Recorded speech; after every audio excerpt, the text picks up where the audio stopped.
Hello guys, welcome to our YouTube channel study with M. आज मैं आप सभी के लिए काफ़ी इंपॉर्टेंट क्लास लेके आई हूँ। तो देखिए, आपके आगामी अधिशासी अधिकारी, बंदी रक्षक, आरओ यारो, उत्तराखंड पुलिस व कनिष्ठ सहायक जैसे एग्जाम्स के रिगार्डिंग आप सभी को स्टडी विद एम के द्वारा हिंदी की सीरीज़ प्रोवाइड की जा रही है। हिंदी की सीरीज़ का आज पार्ट 6 है। इससे पहले आप सभी को 5 पार्ट प्रोवाइड करा दिए गए थे। 5 पार्ट अगर आप लोगों ने नहीं देखे हैं, आप स्टडी विद एम पर विजिट कर लीजिए। एक एक पार्ट काफ़ी महत्वपूर्ण है आपके सभी उत्तराखंड एग्ज़ाम के लिए। और देखिए, एक एक क्वेश्चन आप सभी को डिटेल में समझाया जाता है इस सीरीज़ में। तो आप सभी लोग इस सीरीज़ का एक एक पार्ट बिल्कुल देख लीजिए, जिन लोगों ने नहीं देखा है अभी तक। आज भी हम काफ़ी यूनिक क्वेश्चंस डिस्कस करने वाले हैं। साथ ही साथ क्वेश्चन से रिलेटेड इंपॉर्टेंट फैक्ट भी आप सभी को इस सीरीज़ में बताए जाएंगे। तो आप सभी लोग हमारी इस सीरीज़ में स्टार्टिंग से लेकर एंड तक बने रहिएगा। चलिए सीरीज़ को स्टार्ट कर लेते हैं। स्टार्ट करने से पहले जिन लोगों ने अभी तक हमारे YouTube channel study with M को सब्सक्राइब नहीं किया है, वो सब्सक्राइब कर लें। साथ ही साथ बगल में जो बेल आइकन दिख रहा है, इसे भी प्रेस कर लें, ताकि हम कोई भी वीडियो डालते हैं तो उसका नोटिफिकेशन आपके पास तुरंत पहुँच जाए। आप सभी लोग हमारे टेलीग्राम ग्रुप को भी ज्वाइन कर सकते हैं। ये भी स्टडी विद एम के नाम से ही बना हुआ है। टेलीग्राम ग्रुप पर रात को 8 बजे क्विज का भी आयोजन किया जाता है। इसके अलावा इम्पॉर्टेंट पीडीएफ्स जो होती हैं, वो भी आपको टेलीग्राम ग्रुप पर ही प्रोवाइड की जाती हैं। तो आप टेलीग्राम ग्रुप को ज्वाइन कर सकते हैं। चलिए आज की इस सीरीज़ को स्टार्ट कर लेते हैं। सीरीज में आपका पहला क्वेश्चन है, निम्नलिखित शब्दों में से आगमन का विलोम क्या है। तो देखिए, आगमन का विलोम बताना है। करेक्ट आंसर हो जाएगा आपका प्रस्थान, यानी कि ऑप्शन डी बिल्कुल करेक्ट आंसर है। अगला देखेंगे, गिरि शब्द का पर्यायवाची शब्द नहीं है। गिरि शब्द के पर्यायवाची होते हैं आपके पर्वत, अचल, भूधर, लेकिन पवन इनमें से नहीं है। तो ऑप्शन 20 क्वेश्चन का राइट आंसर है। अगला देखेंगे, अपना उल्लू सीधा करना मुहावरे का अर्थ है। अपना उल्लू सीधा करना, इस मुहावरे का अर्थ है अपना स्वार्थ साधना। ऑप्शन सी इस क्वेश्चन का करेक्ट आंसर है। नेक्स्ट क्वेश्चन देखेंगे, निम्नांकित में से शुद्ध वाक्य कौन सा है। तो देखिए, इनमें से शुद्ध वाक्य है आपका सीता गीत गा रही है, यानी कि ऑप्शन डी इस क्वेश्चन का करेक्ट आंसर है। नेक्स्ट क्वेश्चन देखिएगा, द्रग उर्झट टूटत कुटुम, जुरत चतुर्चित प्रीति, परत गांठ दुर्जन हिये, दई नई यह रीति। उक्त पद्यांश में कौन सा अलंकार है। काफी महत्वपूर्ण क्वेश्चन है। तो देखिए, इस पंक्ति में अलंकार बताना है। करेक्ट आंसर है आपका असंगति अलंकार। ऑप्शन ए बिल्कुल राइट आंसर है। देखिए, असंगति का अर्थ क्या होता है, संगति ना होना, अर्थात जब कारण का होना कहीं और कार्य का होना कहीं और बताया जाए तो उसे कहा जाता है असंगति अलंकार। अब देखिए, इन पंक्तियों को अगर हम ध्यान से देखें या इनके अर्थों को अगर हम देखें, तो यहाँ पर कारण का होना कहीं और कार्य का होना कहीं और कैसे बताया गया है। देखिए, इस पंक्ति का अर्थ है, प्रेम की रीति अनूठी है, इसमें उलझते तो नयन है पर परिवार टूट जाते हैं। यानी कि उलझ कौन रहे हैं, इसमें नयन उलझ रहे हैं और टूट जा रहे हैं परिवार। यानी कि इसमें कारण का होना कहीं और कार्य का होना कहीं और है। तो प्रेम की यह रीति नई है, जिसमें चतुर प्रेमियों के चित्त तो जुड़ जाते हैं पर दुष्टों के हृदय में गांठ पड़ जाती है। तो देखिए, यहाँ पर कारण का होना कहीं और कार्य का होना कहीं और बताया गया है। तो यहाँ पर हो जाएगा आपका असंगति अलंकार। नेक्स्ट क्वेश्चन देखिएगा, सतसई में कौन सा समास है। देखिए, सतसई में आपका समास है दिग्गु समास। ऑप्शन 20 क्वेश्चन का राइट आंसर है। अगला देखेंगे, हथियार में कौन सी संज्ञा है। हथियार में है आपकी जातिवाचक संज्ञा। ऑप्शन सी इस क्वेश्चन का राइट आंसर है। देखिए, समास आपके सिलेबस में है नहीं, वैसे एक आध क्वेश्चन इसमें ऐड हो गए हैं, तो आप स्किप कर लीजिए। हथियार में संज्ञा है आपकी जातिवाचक संज्ञा। और देखिए, जातिवाचक संज्ञा क्या होती है। यह संज्ञा किसी वस्तु की पूरी जाति का बोध कराती है। किसी वस्तु की पूरी जाति का जहाँ पर बोध होता है, वहां पर होता है आपका जातिवाचक संज्ञा। जैसे कि लड़का, लड़की, पशु, नदी। ये आपको याद रखना है। लड़का जो शब्द है, ये पूरे लड़के जाति का बोध करा रहा है, तो ये लड़का हो गया जातिवाचक शब्द। ऐसे ही लड़की जो है, ये भी आपका जातिवाचक संज्ञा है। और पशु, पूरे पशु जाति का बोध करा रहा है, ये भी आपका जातिवाचक संज्ञा है। ऐसे ही नदी भी आपका जातिवाचक संज्ञा है। तो आपको याद रखना है, जो जातिवाचक संज्ञा है ये किसी वस्तु की पूरी जाति का बोध कराती है। चलिए नेक्स्ट क्वेश्चन देखते हैं। रामचरितमानस में वक्ता श्रोता कौन है? तो देखिए रामचरितमानस में वक्ता श्रोता शिव पार्वती, कागभूषणी गरुड़, याज्ञवल्क्य भारद्वाज सभी हैं। तो उपयुक्त सभी ऑप्शन डी बिल्कुल राइट आंसर है। नेक्स्ट क्वेश्चन है, आकर्षण शब्द का विपर्याय है। तो देखिए आकर्षण शब्द का विपर्याय यानी कि विलोम शब्द है विकर्षण। ऑप्शन ए बिल्कुल राइट आंसर है। नेक्स्ट क्वेश्चन देखिएगा, निम्नांकित में से कौन सा कवि उत्तराखंड से संबंधित है? देखिए उत्तराखंड से संबंधित कवि कौन है बताना है।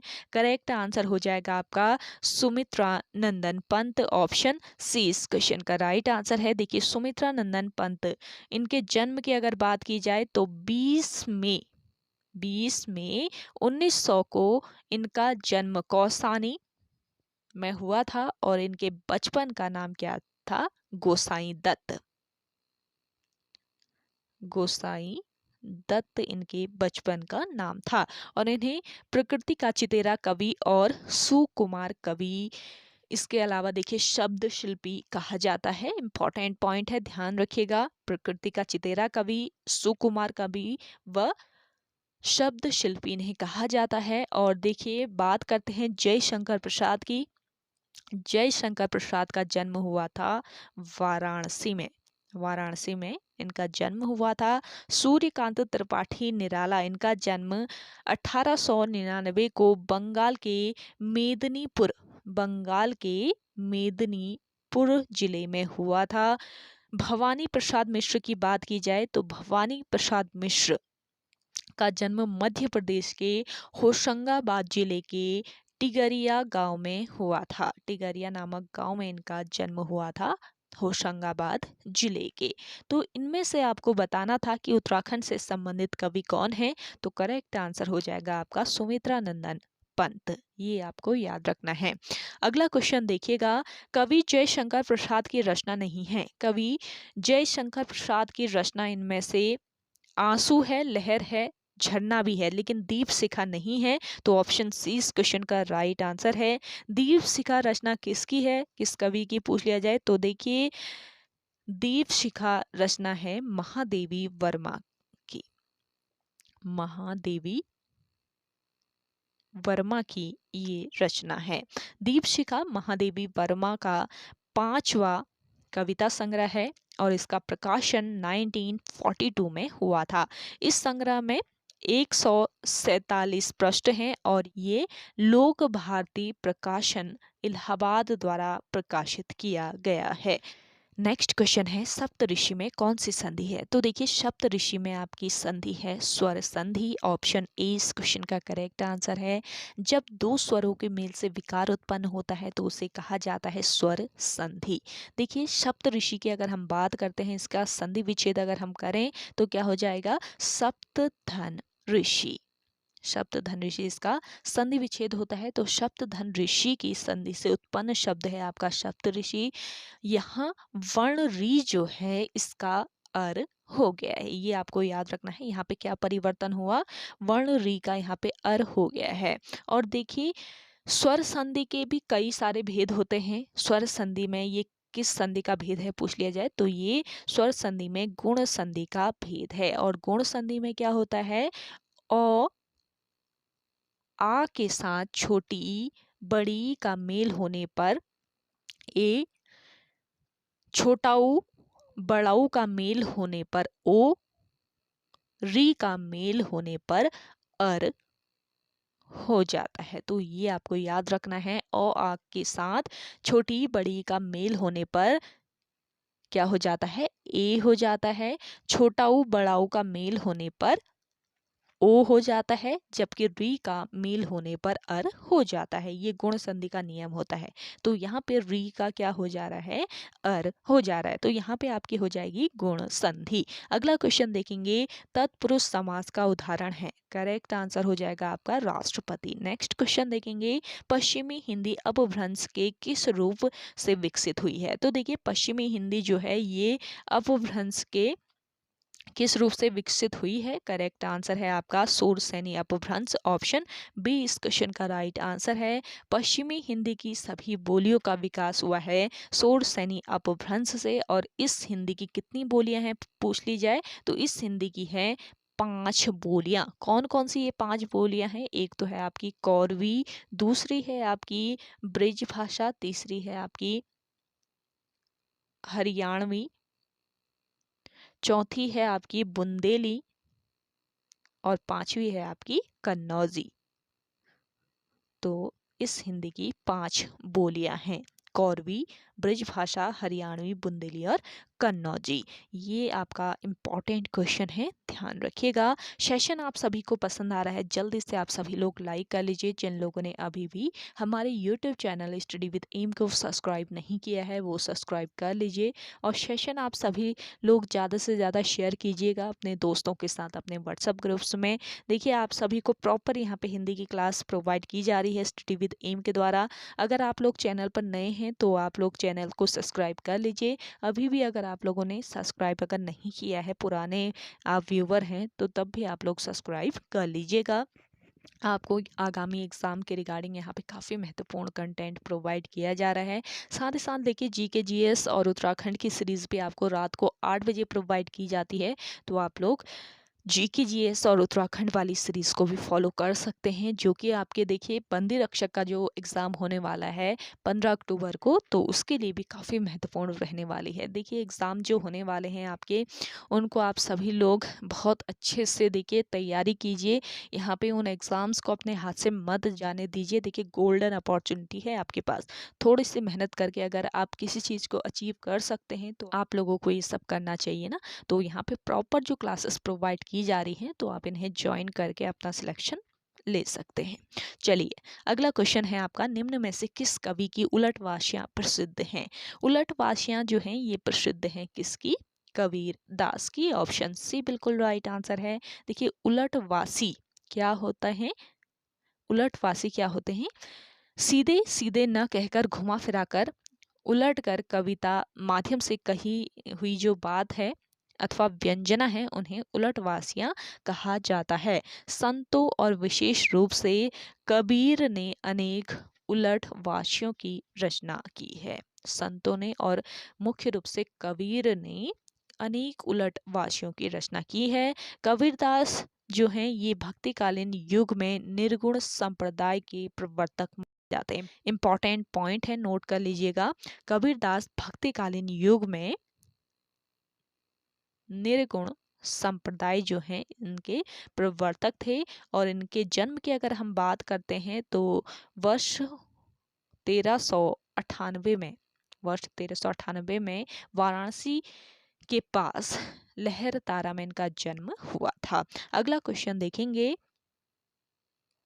निम्न में से शुद्ध शब्द रूप कौन सा है। तो देखिए इनमें से शुद्ध शब्द रूप बताना है। करेक्ट आंसर हो जाएगा आपका ये वाला उपयुक्त, ऑप्शन डी इस क्वेश्चन का राइट आंसर है। अगला क्वेश्चन देखेंगे, वीर रस का स्थायी भाव है। वीर रस का स्थायी भाव क्या होता है, उत्साह, ऑप्शन ए इस क्वेश्चन का करेक्ट आंसर है। अगला क्वेश्चन देखेंगे, जिसके बिना कार्य न चल सके, शब्द समूह के लिए एक शब्द है। जिसके बिना कार्य न चल सके इस शब्द समूह के लिए एक शब्द होता है अपरिहार्य, ऑप्शन बी इस क्वेश्चन का राइट आंसर है। नेक्स्ट क्वेश्चन है, पीपर पात सरिस मंडोला पंक्ति में कौन सा अलंकार है। मोस्ट इंपॉर्टेंट क्वेश्चन है। तो देखिए पीपर पात सरिस मंडोला इस पंक्ति में है आपका उपमा अलंकार, ऑप्शन डी इस क्वेश्चन का करेक्ट आंसर है। देखिए दो वस्तुओं को समीप रखकर सादृश्य यानी मिलता जुलता अर्थ प्रकट होना उपमा अलंकार है। देखिए इस पंक्ति के अर्थ को अगर हम देखें, पीपर यानी कि पीपल, पीपर का मतलब होता है पीपल, पीपल पाद सरिस मंडोला यानी कि पीपल के पत्ते की तरह, डोला का मतलब होता है अधीर होना, यानी कि धैर्य नहीं है, अधीर होना। तो पीपल के पत्ते की तरह मन जो है ये हो गया क्या, अधीर हो गया। इस पंक्ति में देखिए सरस समानाधिकरण शब्द का प्रयोग किया गया है। इस पंक्ति में सरिस समानाधिकरण शब्द का प्रयोग किया गया है, यानी कि सरिस समानाधिकरण शब्द के प्रयोग के कारण यहाँ पर उपमा अलंकार है। समानाधिकरण का मतलब क्या होता है, वह संबंध जिसमें किसी शब्द या वाक्यांश के तुरंत बाद आने वाला शब्द या वाक्यांश पहले वाले अर्थ को ही अधिक प्रकट करता है, तो उसे कहा जाता है समानाधिकरण। तो इस पॉइंट को आप लोग याद रखेंगे। सरस सरिस समानाधिकरण के प्रयोग से यहाँ पर है उपमा अलंकार। नेक्स्ट क्वेश्चन है निम्नांकित में शुद्ध रूप कौन सा होगा। तो देखिए इनमें से शुद्ध रूप हो जाएगा आपका श्रृंगार में, यानी कि ऑप्शन ए बिल्कुल आपका राइट आंसर हो जाएगा। तो ओके गाइस, आज के सेशन में इतना ही। आई होप आप सभी को आज का ये सेशन काफ़ी पसंद आया होगा। अगर आप सभी को आज का ये सेशन पसंद आता है तो इस सेशन को लाइक कीजिए, शेयर कीजिए। जिन लोगों ने अभी भी हमारे YouTube channel study with M को सब्सक्राइब नहीं किया है वो सब्सक्राइब कर लें। चलिए मिलते हैं नेक्स्ट इंटरेस्टिंग वीडियोस के साथ, तब तक के लिए धन्यवाद।